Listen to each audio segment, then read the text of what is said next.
East লন্ডনের home অফিসের immigration enforcement টিমের অভিযানে 2 জনকে আটক করা হয়েছে। গ্রেপ্তারকৃতদের মধ্যে একজন 40 ঊর্ধ্ব নারী, যিনি অবৈধভাবে ইমিগ্রেশন পরামর্শ সেবা দেওয়ার অভিযোগে তাকে আটক করা হয়। অভিযোগ অনুযায়ী তিনি ইমিগ্রেশন অ্যান্ড অ্যাসাইলাম অ্যাক্ট 1991 লঙ্ঘন করে অবৈধ পরামর্শ দিচ্ছিলেন।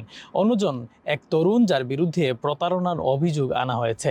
তাদের বিরুদ্ধে আরও অভিযোগ রয়েছে যে কিছু আশ্রয় প্রার্থীকে মিথ্যা তথ্য দিতে উৎসাহিত করা হচ্ছিল, বিশেষ করে নিজেকে সমকামী হিসেবে উপস্থাপন করে আশ্রয় পাওয়ার কৌশল শেখানো এবং জাল প্রমাণ, চিঠি, ছবি ইত্যাদি তৈরি করে দেয়া।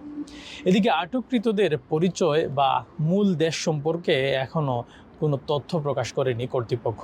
ইমিগ্রেশন মন্ত্রী মাইক টেপ বলেন, এই ধরনের প্রতারণা প্রকৃত অ্যাসাইলাম প্রার্থীদের ক্ষতি করছে এবং সরকার এ বিষয়ে কঠোর পদক্ষেপ নিচ্ছে। অন্যদিকে ক্রিস ফিলিপ অবৈধভাবে প্রবেশকারীদের আশ্রয় আবেদন বন্ধের দাবি জানিয়েছেন।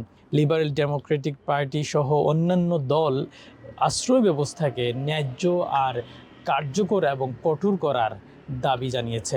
Shariful Islam Chowdhury, channel S, London.